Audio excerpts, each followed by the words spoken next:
G'day everyone, welcome to the Bothy. I'm Chris. G'day, I'm Al. Did you know, mate, that cows are destroying the planet? Apparently they're worse than all the airlines. Yeah. And all the petrol automobiles. Milk is worse than a litre of petrol, Producing mate. milk, yep. Yeah. But they don't fart.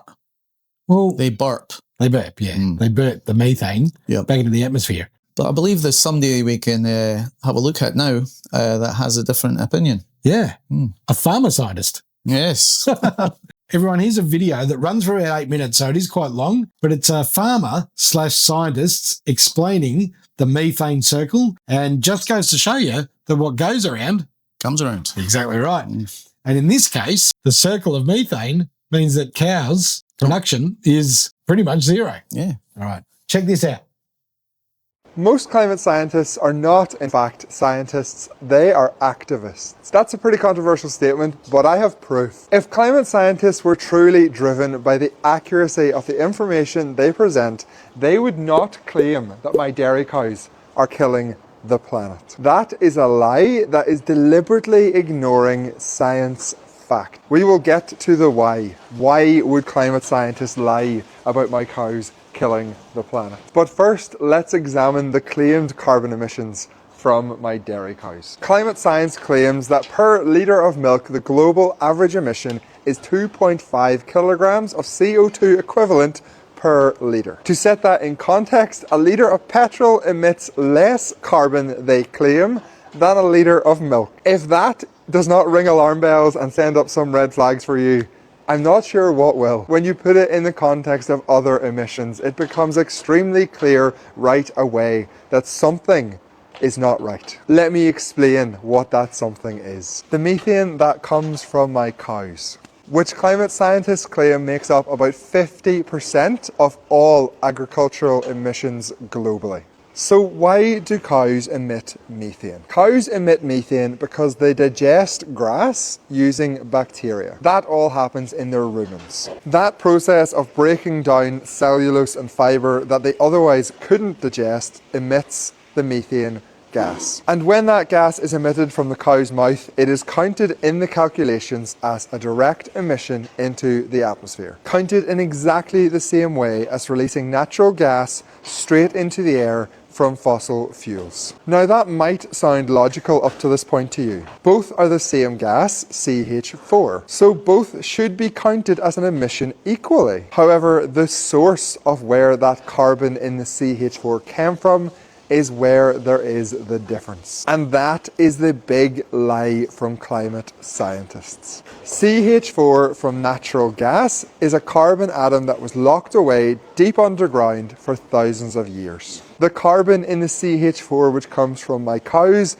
came from the grass that they eat. And does anyone know where grass gets its carbon from? It gets it from the air. So when it comes to cows, the carbon which ends up in the methane came from the atmosphere in the first place. You may have learned this in secondary school as the carbon cycle. I'd never thought of it like that. Nah, but it makes complete sense, doesn't it? You know who we should email this to? Bill Gates. Do you think he'd back off? Nah. From his lab cow? Nah. No, he'd keep making it. Well, he's just a dickhead, isn't he?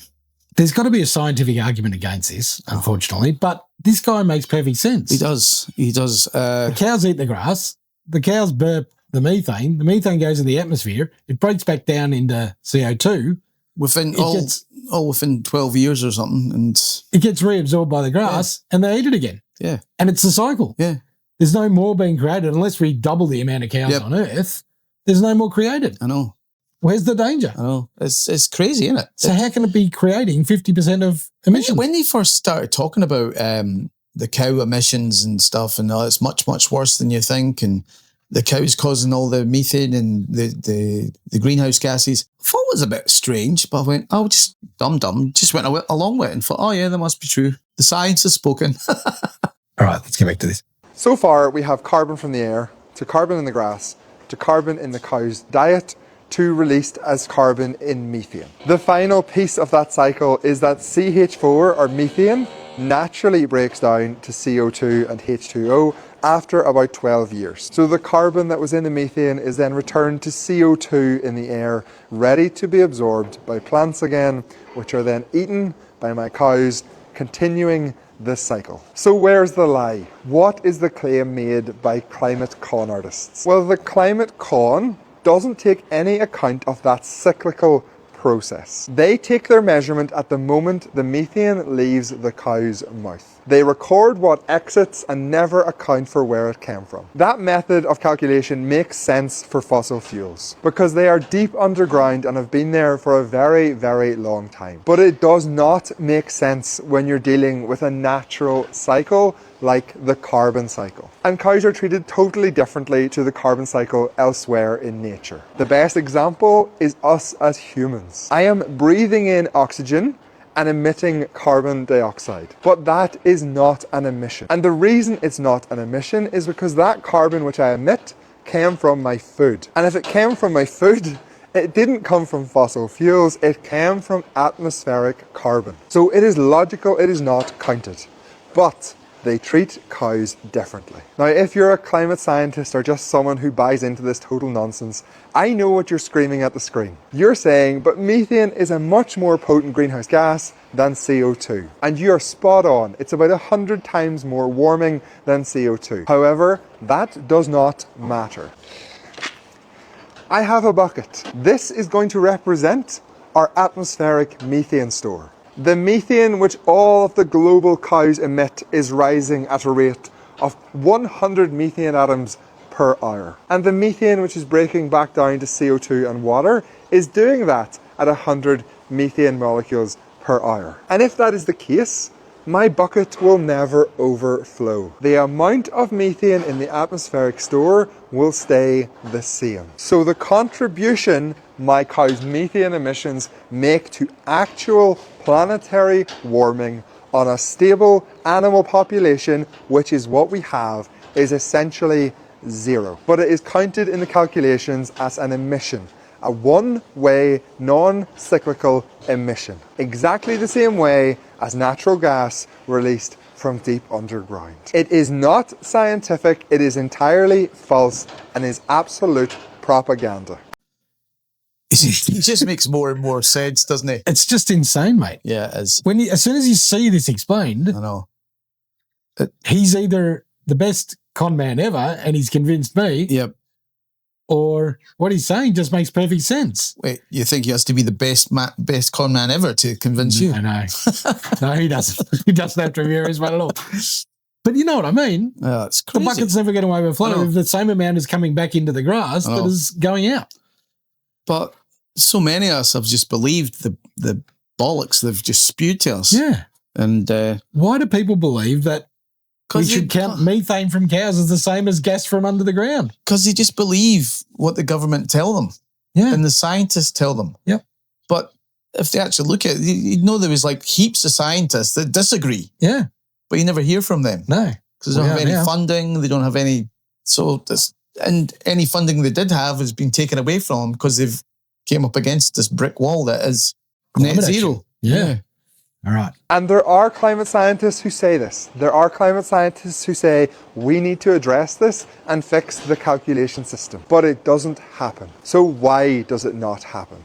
I'm going to go to my lab to answer that question. The current unfair calculation system was developed by the IPCC, the International Panel on Climate Change, and they have always been heavily influenced by the fossil fuel industry. The fossil fuel industry was actively involved in coming up with the calculations which are so unfair against farmers. And the fact that being able to blame agriculture for such a large percentage of global emissions benefits the fossil fuel industry should not be lost on any of us. That is why biomethane from cows ended up being treated in the calculations exactly the same as natural gas. And if you're still in any doubt about what I'm saying, the very organisation that came up with these calculation standards has openly admitted there is a big issue around how methane from cows is calculated. But yet, no one has done anything about it. Because the very same people who were advantaged at the very start by using this calculation system still have huge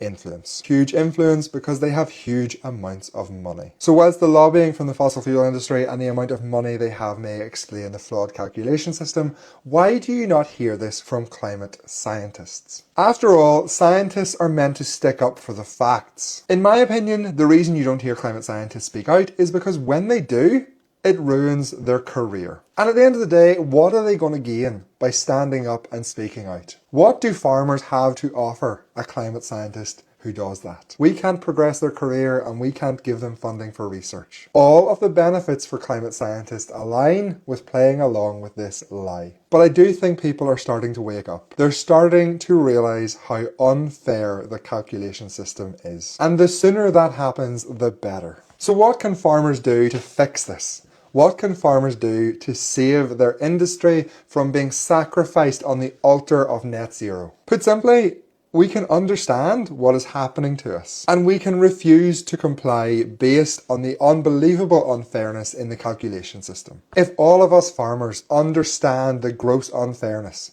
we have an argument to say no. We are not taking part in this grand lie. The system needs to be fair and accurate if you expect us to measure our carbon. So that's it. There's my call to action for farmers. Make it as difficult as possible for people to force this nonsense onto you. Understand how grossly unfair it is.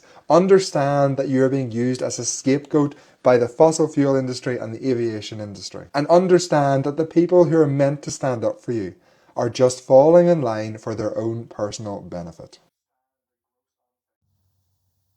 Crazy, yeah? It's insane, mate. It is crazy. It's absolutely insane. It's just another bloody nail in the coffin for farmers, isn't it? Well, yeah, farmers and pensioners are copying.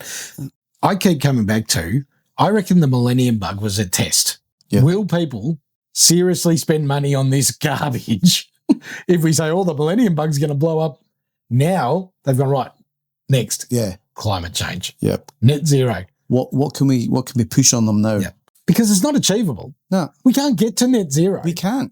Not while the biggest populations in the world are deciding not to do anything about it. China and Russia and the rest, they must just be looking at us laughing, going, look at these idiots. Yeah. Wasting all that money. China, India, trying to Russia, and the force USA. If they're not pushing for it, Yeah. why are we What's the bothering? point?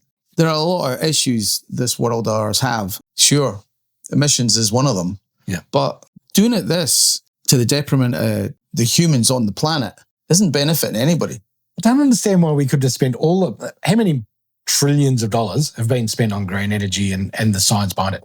Why couldn't we have put that money toward clean emissions, cleaning emissions, clean coal?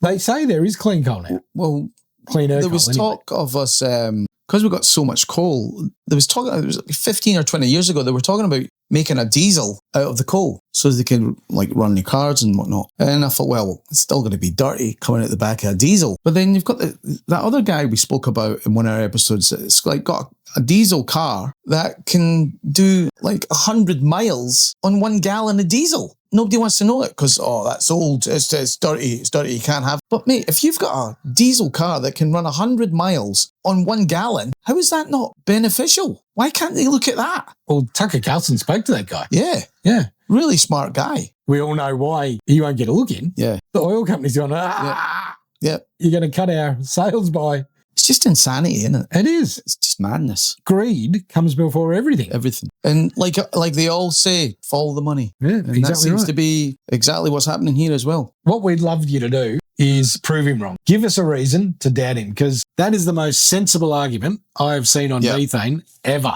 Definitely. So I'm going to back him in. Yep. And until someone proves me wrong, Alexis, I'm looking at you. Prove us wrong. Yep. Quite right. Yeah. Thanks, guys. Good on you. See you later. So, yeah.